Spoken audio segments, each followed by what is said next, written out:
একটু হাসো বাবু, শাশুড়ি মা কিন্তু বলেছেন ভালো না হলে আমার ছবি তোলাবেন। বাধ্য হয়ে হেসে ছবি তুলল ওয়েন্দ্রিলা। ফটো সেশন শেষে ওয়েন্দ্রিলার অবস্থা একেবারে নাজেহাল। পা ব্যথায় ছিঁড়ে যাচ্ছে, ঘামে মেকআপ গলে পড়ছে। ফটোগ্রাফারকে খাইয়ে টাকা দিয়ে পাঠিয়ে দিল অভ্র। ওয়েন্দ্রিলা রেস্টুরেন্টের ভেতরে জুতা খুলে গায়ে নিয়ে বসে রইল। তার নাজেহাল অবস্থা দেখে খুব মজা লাগলো অভ্রের। এসে বলল, তুই বয়, আমি অর্ডার করে আসি। ওয়েন্দ্রিলা উত্তর দিল না। রাগে সে বাকশক্তি হারিয়েছে। এখন শুধু একটু শান্তির নিঃশ্বাস নেবে সে। অভ্র চলে গেল, গাল ফুলিয়ে নিঃশ্বাস ছাড়ল সে।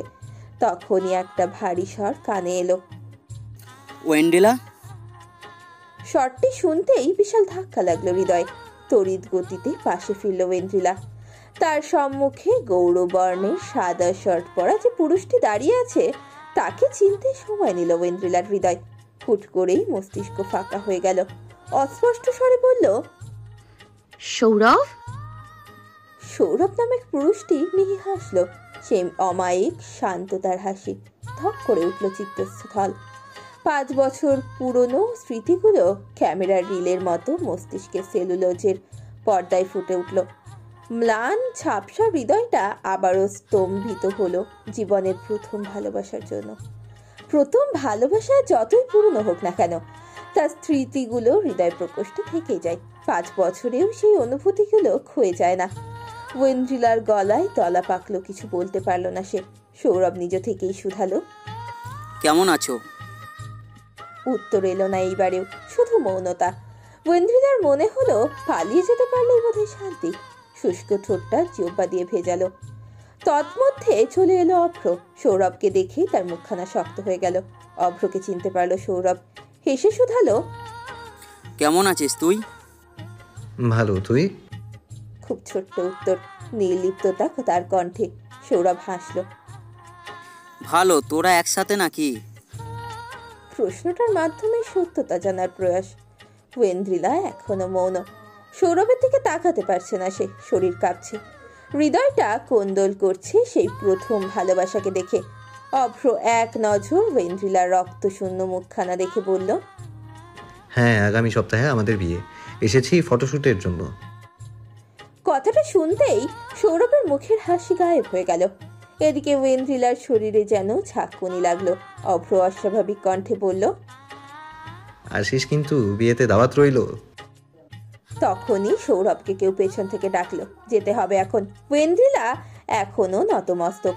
সৌরভ ওয়েন্দ্রিলার উদ্দেশ্যে বলল, আসি। সৌরভ চলে গেল, কিন্তু ওয়েন্দ্রিলা স্বাভাবিক হলো না। সারাটা সময় চুপ করে রইল। এতটা সময়ের বাবু বাবু খেলা এখন স্তব্ধ। অভ্র তীক্ষ্ণ দৃষ্টিতে দেখছে ওয়েন্দ্রিলাকে। কিছু খেলো না সে। খাবার নেড়ে চেড়ে বলল, মনের অসুখে শরীর কি আর ভালো লাগে? অভ্রের মুখশ্রীর ধার বাড়ল।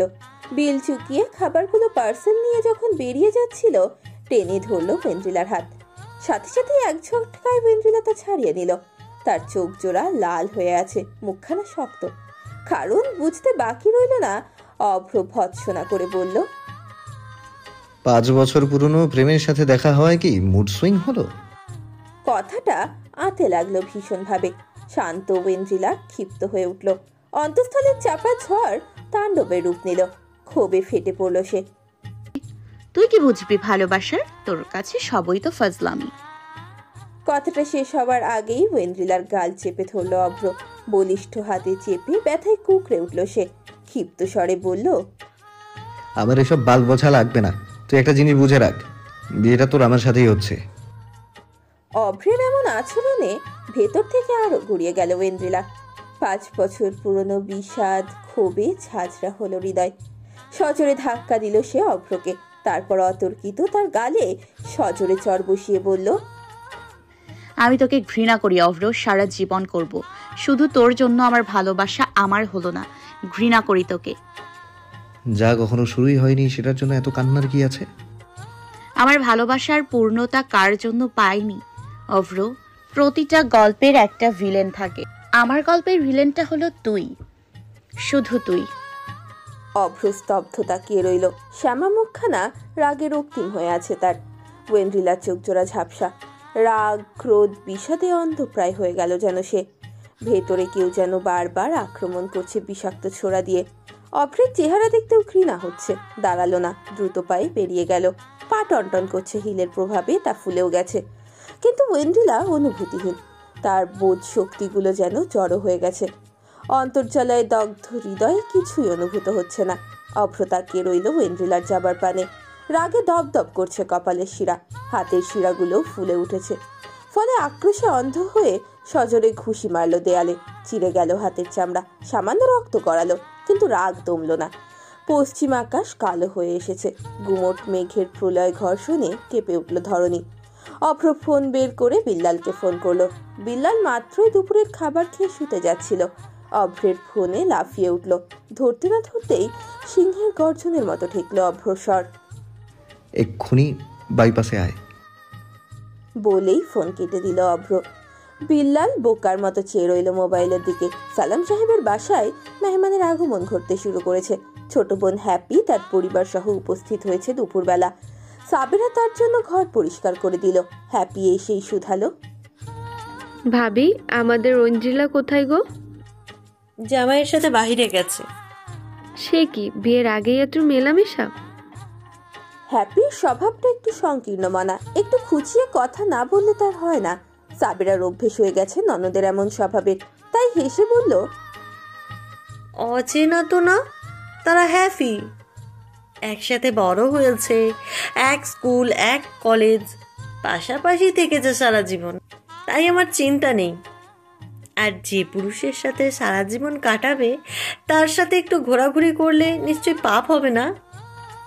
হ্যাপির মুখটা কালো হয়ে গেল, টিটকিরি দিয়ে বলল, তোমার তো ভাগ্য ভালো গো, বাড়ির পাশে ছেলে পেয়ে গেছো। ওয়েন্ড্রিলার যা রাগ, আমি তো চিন্তায় ছিলাম আদৌ আমার ভাতিজির বিয়ে হবে কি না। বাড়ির পাশে শ্বশুর বাড়ি যেহেতু, তারা নিশ্চয়ই জানে ওয়েন্ড্রিলার স্বভাব। হ্যাঁ গো জানে, তুমি ঘরে যেয়ে বিশ্রাম করো। সাবেরার ননদের সাথে কথা বলতে ইচ্ছে করছে না, কিন্তু হ্যাপি তো নাছর বান্দা, তাই ফট করে শুধালো, নীলাদ্রি কই ভাবি, দেখি না যে। আমি ওকে ত্যায্যপুত্র করেছি। নির্লিপ্ত স্বরে উত্তর দিলেন সালাম সাহেব। হ্যাপি হতবাক হলো, বিস্মিত কণ্ঠে বলল, কি কও ভাইজান, আসলে হ্যাঁ, এখন তুই এই কথাটা এখনই বিবিসি চ্যানেলের মতো সবাইকে জানিয়ে দে। আজকের ব্রেকিং নিউজ হলো সালাম মজুমদার তার বড় ছেলে নীলাদ্রি মজুমদারকে ত্যায্য করেছে। ফোনে রিসার্চ করা আছে নাকি, বাদশাকে বলবো। হ্যাপির স্বভাব সম্পর্কে সালাম সাহেবের অজানা নয়। সে সারাক্ষণ শকুনের মতো সবকিছু খুঁটিয়ে দেখবে, তারপর তা নিয়ে আলোচনা করে হট টপিক বানাবে। চুগলখড়িতে যেন তার রক্তের সাথে মিশে আছে। সালাম সাহেবের কথা শুনে হ্যাপির মুখ কালো হয়ে গেল। মুখ বাঁকিয়ে বলল, ভাতিজার খোঁজ নিলেও দেখি দোষ ভাবি। নিতে বলেছে কে তোকে? তুই বিয়ে খেতে এসেছিস, বিয়ে খানা, এত পেশাল পারিস কেন? ভাবি ভাইজান আমাকে অপমান করছে। সাবেরার মেজাজ খারাপ হয়ে গেল। এই ভাই বোনের কোন্দলে সে যেন রেফারি। রাগী স্বরে বলল, তোমাদের ঝগড়া করতে হবে আমার ঘরের বাইরে যেয়ে করো, এখানে নয়। হ্যাপি, তোমার ভাই জন্মগত খ্যাপাটে, তাই তুমি ঘরে যাও, বিশ্রাম নাও, তারপর এসো খেয়ে নিবে। হ্যাপি আর কথা বাড়ালো না। সাবেরা সালাম সাহেবের কাছে এসে বিরক্ত গলায় বললেন, ছেলের সাথে ঝগড়া করছো, এখন কি বোনের সাথেও করবে নাকি? শোনো সাহেবেরা, আমি কারোর সাথে ঝগড়া করিনি, আমি উচিত কথা বলেছি। আর তোমার আহাম্মক পুত্র আমার সাথে ঝগড়ারও যোগ্য না। ঠিক তখনই কলিং বেল বাজলো। সাবেরা বিরক্ত মুখে দরজা খুলতে গেল। দরজা খুলতেই দেখলো একটা যুবক দাঁড়িয়ে আছে। উস্কো খুস্কো চুল, পরনে একটা হাফ হাতা টি শার্ট আর হাফ প্যান্ট।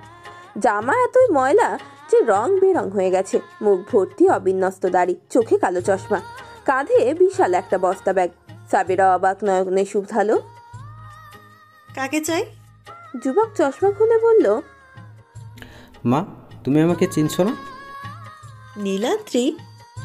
নিজের উঁচু লম্বা গৌরবর্ণের সৌম্যপুরুষের ন্যায় দেখতে ছেলেকে এমন বিধ্বস্ত অবস্থায় দেখে বিস্ময়ের চরম শিখরে পৌঁছে গেল সাবেরা। গায়ের রং পুড়তে পুড়তে তামাটে হয়ে গেছে। মুখে দাড়ির জঙ্গলে মুখের অর্ধেক অংশ ঢাকা পড়েছে, উপরে মোটা সানগ্লাস, আর কি পোশাকের ধরন! টি শার্টের ফুটো নজরে পড়ছে। সাবেরা ছেলের মুখে হাত দিয়ে বললেন, তোমার কি অবস্থা বাপ? তখনই সালাম সাহেব বেরিয়ে এলেন। সাবেরাকে বললেন, সাবেরা, ভিক্ষুকটাকে 5 টাকা দিয়ে দাও। চিচি, কি বলছো? আমাদের ছেলেকে ভিক্ষুক বলছো কেন? আমার কোনো ছেলে নেই। গত 3 দিন আগে মধ্যাহ্নে আমি ত্যায্য করেছি। নীলাদ্রি চোখ কুচকে তাকালো, কড়া স্বরে বলল, আমি আপনার বাসায় আসিনি মিস্টার সালাম মজুমদার, এটা আমার দাদার বাড়ি। আপনি আমার ত্যায্য করেছেন মুখে মুখে, খাতা কলমে না, তাই এখানে আমি আসতেই পারি। মা, আমাকে এক বালতি গরম পানি দেবে? আমি গোসল করব। গত 7 দিন আমি গোসল করিনি, যেহেতু আমি এখন পাহাড়ে নেই, তাই পাহাড়ের জীবন থেকে কয়েকদিনের ব্রেক নিচ্ছি। বলেই নিজের ঘরের দিকে যেতে গেলে সালাম সাহেব বলে উঠলেন, সাবেরা, গাধাকে বলে দাও তার ঘর এখন তার ঘর নেই। কথা অনুযায়ী 3 দিন যাবৎ সেটা আমার পার্সোনাল স্পেস। কথাটা শোনা মাত্র নীলাদ্রির চোখ মুখ কুচকে এলো। মায়ের দিকে তাকিয়ে বলল, সালাম সাহেব কি আমার রুম দখল করেছে মা? তুমি ছাদের রুমটায় থাকতে পারো বাবা। না মা, এই বাড়িতেই আমি থাকবো না। তাহলে কোথায় থাকবে তুমি? সময় হলে জানতে পারবে। এখন আমি গেস্ট বাথরুমে যাচ্ছি। আশা করি সেটা অন্তত সালাম সাহেবের পার্সোনাল স্পেস না। বলেই হন হন স্বরে বাথরুমে ঢুকে পড়ল। সাবেরা রাগী স্বরে বলল, এটা কি হলো? তোমার ছেলের শাস্তি গাধার বাপ আমি। গাধা পিটিয়ে যদি মানুষ না বানাই, আমার নাম সালাম নয়। স্বামীর দিকে কিছুক্ষণ চেয়ে রইলেন সাবেরা। ফোঁস করে নিঃশ্বাস ফেললেন। এই বাপ ছেলের ঝামেলায় তিনি পড়তেও চান না। পিচের রাস্তার উপর ঝড়ের বেগে চলছে অভ্রর মোটরসাইকেল। হৃদয়ের সব রাগ উপচে দিচ্ছে যেন এক্সেলেটরের ওপর। বিল্লাল এবং তরুগনের বাইক ঠিক তার পেছনে, তবুও বেগের সাথে পেরে উঠছে না। অভ্রের মোটরসাইকেলের বেগ আরো বাড়ল। ওয়েন্ড্রিলার আঘাত তাকে বিবশ করে দিয়েছে যেন। মস্তিষ্কে ছেপে গেছে অশ্রুসিক্ত নয়ন। এই অশ্রু তার জন্য নয়, এই অশ্রু অন্যের জন্য, যা মোটেই মানতে পারছে না অভ্র। হঠাৎ রং সাইড থেকে একটা বাইক তীব্র বেগে আসতে দেখে স্তম্ভিত ফিরল। সাথে সাথে ব্রেক চাপলো অভ্র, কিন্তু তাতে লাভ হলো না, সংঘর্ষ হলো। ফলে ছিটকে গেল অভ্রের বাইক। পিচের রাস্তায় স্লাইড করতে করতে চলে গেল বেশ দূরে। বিল্লাল এবং তরুণ পেছনে ছিল, তারা ছুটে এলো। ভাগ্যক্রমে শুধু হাঁটুতে এবং কোনোই সামান্য ব্যথা পেল সে। লোক জড়ো হলো মুহূর্তের মধ্যেই। অপর বাইকের ছেলেটি ব্রেক কষলো। একই মাথায় আগুন জ্বলছে অভ্রের, ফলে রাগ কিছুতেই দমাতে পারলো না সে। গালি দিয়ে বসলো অপর চালককে। সেই বাইকে 2 জন যাত্রী, যদিও তাদের দোষ, কিন্তু তারা মোটেই সেটা মানতে চাইল না। তাদের ভাষ্য দুর্ঘটনা অভ্রের জন্য হয়েছে। 1-2 কথায় বেশ ঝগড়া বাঁধলো। একটা সময় উত্তেজিত হলো পরিবেশ। ফলে রাগের বশে কলার ধরে একটা ছেলেকে নামলো অভ্র বাইক থেকে। এলোপাথারি খুশি দিল। অবস্থা খারাপ দেখে বিল্লাল থামালো অভ্রকে। কোমর ধরে তাকে টেনে আনলো, ঝামটি দিয়ে বলল, পাগল হয়েছিস তুই? রাস্তায় মারামারি করিস না। আমি কি শুরু করেছি নাকি? চেঁচিয়ে উত্তর দিল অভ্র। তার গা রাগে কাঁপছে। বিল্লাল তাকে ধমকে বলল, চুপ কর, আর একটা কথা বলবি না। ধমক কাজে দিল। আহত সিংহের মতো ফুসলেও থামলো সে। বিল্লাল অপর পক্ষের কাছে অভ্রের হয়ে ক্ষমা চাইলো। তরুণকে দিয়ে অভ্রের মোটরসাইকেল গ্যারেজে পাঠালো। তারপর অভ্রকে নিজের মোটরসাইকেলে করে দোকানে নিয়ে এলো।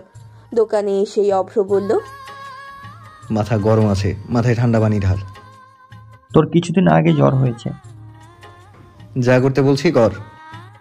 অভ্রের চোখে অগ্নিশিখা জ্বলছে যেন, ফলে বিল্লাল কথা বাড়ালো না। অভ্রের মাথায় ঢাললো একেবারে বরফ ঠান্ডা পানি। অম্বরের জলধরের যা ধরনীর বুকে পদার্পণের চিন্তায় মশগুল। ক্ষণে ক্ষণে সেই বার্তা জানান দিচ্ছে প্রকৃতিতে। বাতাসের স্পর্শেও সেই আগমনী বার্তা। ধুলো উঠছে তীব্র বেগে। কিছু সময় সমীরণের তাণ্ডব চলার পর ঝমঝম করে নামলো বাড়িধারা। শীতল হলো পৃথিবীর বুক। কালো পিছে জলকেলি করতে লাগলো সেই স্নিগ্ধ জলধারা। সব শান্ত হলেও শান্ত হলো না ওয়েন্ড্রিলার হৃদয়ের ঝড়। বৃষ্টিতে কাক ভেজা হয়ে ঘরে ফিরল ওয়েন্ড্রিলা। সাবেরা তাকে দেখে হাজারো প্রশ্ন করলো, কিন্তু ওয়েন্ড্রিলা উত্তর দিল না। সোজা নিজের ঘরে চলে গেল। তারপর সশব্দে ডোর লাগিয়ে দিল। কিছুক্ষণ পরই তীব্র ভাঙনের শব্দে কেঁপে উঠল ঘর। ঝংকার তুলল ঘরের প্রত্যেকটি কাজ। সালাম সাহেব কেঁপে উঠলেন, ছুটে গেলেন নিজের মেয়ের ঘরের সামনে, ধাক্কালেন কয়েকবার, কিন্তু তাণ্ডব থামল না। সাবেরা উঠে নিজের ভাঙন তহবিলের বাক্সে 2000 টাকা জমা করলেন। ঘরময় কাচের ছড়াছড়ি, সুন্দর শোপিসগুলো অবহেলায় গুঁড়ো গুঁড়ো হয়ে আছে, ফুলদানির অস্তিত্ব নেই।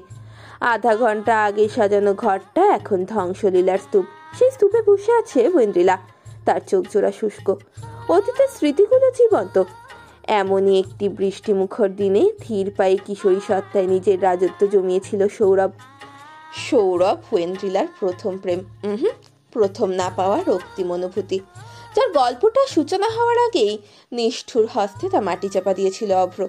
ওয়েন্দ্রিলার এখনো মনে আছে যেদিন সৌরভের সাথে তার প্রথম দেখা হয়েছিল। ওয়েন্দ্রিলা তখন স্কুল পেরিয়ে কলেজে সিঁড়িতে পদার্পণ করেছে। কিশোরী সত্তার আবেগময়ী সময়, হুট করে স্কুল নামক গণ্ডি পেরিয়ে এক টুকরো পাকা আকাশ পেয়ে যাওয়ার সময় যেন আগের মতো নিয়মের বালাই নেই। হুট করেই মনে হলো মনের আকাশে বিস্তর পরিবর্তন।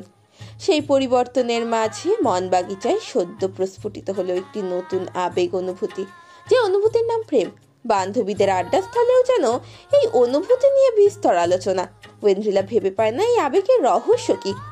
সদ্য প্রেমে হাবুডুবু বান্ধবী যখন তার প্রেমিককে নিয়ে বাড়িয়ে ছাড়িয়ে বলে, ওয়েন্দ্রিলা মুখ বাঁকায়। ছেলে বলতেই তো ওই এক অভ্রকেই দেখেছে সে, যে তার চুল টেনেছে, তার পুতুল ভেঙেছে, তার জীবনে হুট করেই নাক বাড়িয়ে ঢুকে পড়েছে, পাড়ায় মারপিট করবে, সবার উপর হুকুম ফলাবে। আর ওয়েন্দ্রিলার সাথে যেন আলাদাই শত্রুতা, তাকে এক বিন্দুও শান্তি দিতে নারাজ। ক্রিকেট খেলে জানালার কাজ ভেঙে দেয় তো কখনো ইচ্ছাকৃত ওয়েন্দ্রিলার জন্মদিনের কেকে কেঁচো ছেড়ে দেয়। ওয়েন্দ্রিলার মনে আছে একবার অভ্রের শখ হলো ইঁদুর পালার, একসাথে 10টা ইঁদুর পাললো, তারপর সুযোগ বুঝে ওয়েন্দ্রিলার ঘরে ছেড়ে দিল। সেই ইঁদুর ওয়েন্দ্রিলার সব বইগুলো কুচি কুচি করে কেটে ফানা ফানা করে দিল। এমন ছেলের প্রেমে কি করে পড়বে ওয়েন্দ্রিলা? বরং দেখলেই তো রাগে গাগিরি করে ওঠে। তাদের কথার মাঝে ঝগড়া হবে না এমন হয় নাকি? শুধু একজন আর একজনের মাথা ফাটানোর দেরি। অভ্রের হাসি দেখলেই ওয়েন্দ্রিলার ইচ্ছা করে ইট ছুঁড়ে মারতে। ফলে ওয়েন্দ্রিলা ধরেই নিয়েছে ছেলে মানেই অসভ্য, অভদ্র, লাফাঙ্গা। ওয়েন্দ্রিলার এই চিন্তাধারা মিথ্যে করে দিল একটি ছেলে। শান্ত সমীরণের মিষ্টি তোলার মতো আগমন যেন। তীব্র বর্ষণে ধরণী তোলপাড়। বাস স্ট্যান্ডের এক কোণে দাঁড়িয়েছিল ওয়েন্দ্রিলা, অপেক্ষা একটি রিকশার। সময়টা আর 5টা দিনের মতো নয়। মাসিকের বিশ্রী ব্যথায় মুখখানে তার নীল হয়ে গেছে। উপরন্তু ছাতাও নেই। ছাউনিতেও বৃষ্টিধারার আক্রমণ থেকে মুক্তি নেই। বুকের সাথে কলেজের ব্যাগটা শক্ত হাতে ধরে দাঁড়িয়েছিল সে। বৈশাখের কালো মেদুরের অতর্কিত হামলায় সবাই যে যার আশ্রয় নিতে ব্যস্ত। পিছের রাস্তায় শুধু বর্ষণের চলকেলি। ওয়েন্দ্রিলার অস্থির চোখ শুধু একটা রিকশার অপেক্ষায় ছিল। এর মাঝে একটি পুরুষালী সরকার। তুমি কি অসুস্থ? ওয়েন্দ্রিলা মাথা তুলে তাকালো। ক্লাসের সবচেয়ে শান্তশিষ্ট জ্ঞানী ছেলে সৌরভ। 1 বছর যাবৎ একই ক্লাসে পড়ার পরেও তার সাথে খুব একটা বন্ধুত্ব নেই তার। ওয়েন্দ্রিলা রীতিমতো ঘামছে অসহনীয় ব্যথায়, মুখখানা রক্তশূন্য লাগছে। তবুও মাথা নেড়ে বলল, না। সৌরভ চোখ ছোট ছোট করে তাকালো ওয়েন্দ্রিলার দিকে। ওয়েন্দ্রিলা আরো জড়সড় হয়ে গেল। ছাউনির একেবারে কোনায় দাঁড়ানোতে ওয়েন্দ্রিলার গায়ের এক পাশ ভিজে গিয়েছে। ছেলেটি নিপুণ চোখে লক্ষ্য করলো, কিছু বলল না। হুট করেই ছুটে বের হলো বৃষ্টি মাথায় নিয়ে। মিনিট 20 বাদে একটি রিকশা এবং 1 বোতল জল নিয়ে ফিরে এলো। পানি খাওয়ালো ওয়েন্দ্রিলাকে। পানিখানা এগিয়ে দিয়ে বলল, নাও, রিক্সায় উঠে পড়ো। আমার মনে হয় তোমার শরীরটা ভালো নেই। সৌরভের দিকে বোকার মতো চেয়ে রইল ওয়েন্দ্রিলা। ছেলেটি বিছিয়ে একাকার অবস্থা। এই তুমুল বর্ষণ উপেক্ষা করে সে ওয়েন্দ্রিলার জন্য রিকশা নিয়ে এসেছে। ব্যাপারটি ভীষণভাবে অবাক করলো ওয়েন্দ্রিলাকে। ওয়েন্দ্রিলা শুধু ছোট করে বলল, ধন্যবাদ। তারপর রিকশায় উঠে পড়লো ওয়েন্দ্রিলা। নরম মনে সৌরভের প্রতি প্রচন্ড কৃতজ্ঞতা বোধ করলো। কৃতজ্ঞতা বোধ হুট করে গ্লানিতে পরিবর্তন হলো যখন দেখলো পরদিন ছেলেটি ক্লাসে আসেনি। 2 দিন পর জানা গেল বৃষ্টিতে ভেজার জন্য তার জ্বর এসেছে। এতদিনের ছেলেদের নিয়ে যে ধারণাগুলো ছিল, সৌরভের আচরণে সব যেন বদলে গেল। অগোচরে কিশোরীর মস্তিষ্ক হৃদয়ে সৌরভ প্রভাব বিস্তার করলো, মুগ্ধ করলো যুবক। শুধু মুখ চেনা ছেলেটি এখন তার কৌতূহলের কেন্দ্রবিন্দু। ছেলেটি খুবই অদ্ভুত। তার কোনো বন্ধু নেই। দেখতে সুদর্শন সে নিঃসন্দেহে, কিন্তু দাম্ভিকতা নেই। নিজের জগতেই মগ্ন সে। ক্লাসে আসবে, ক্লাস করবে, বাড়িতে চলে যাবে। খুব জনপ্রিয় নয় সে। যেখানে কলেজে উঠেই এক একজন নিজেকে হনু ভাবা শুরু করেছে, অহেতুক হই হুল্লোর, কথা কাটাকাটি নিজেকে জাহির করার মাঝে ছেলেটি একেবারেই ছিল না। এমন ছেলেও হয় বুঝি? সৌরভ কখনোই কারোর সাথে মিশত না, তবে তার ব্যক্তিত্বের প্রকাশ পেল প্রথম বর্ষে রিয়ার ফাইনালে। ছেলেটি কলেজে টপ করলো, স্যারেরা প্রশংসায় পঞ্চমুখ। ওয়েন্দ্রিলা চেষ্টা করলো তার সাথে সখ্যতা গড়ার, উপায় পেতে ভুগতে হলো না। সেদিনের পর একটু আধটু তো কথা হতোই, সেই একটু আধটুকে বন্ধুত্বের সিঁড়িতে পৌঁছে দিল প্রি টেস্ট পরীক্ষা। একদিন হুট করে কেমিস্ট্রি বই নিয়ে সৌরভের সামনে হাজির হলো ওয়েন্দ্রিলা। তখন কলেজ মাত্র ছুটি হয়েছে, সৌরভ বাসায় যাচ্ছিল। ওয়েন্দ্রিলা পেছন থেকে ডাকলো,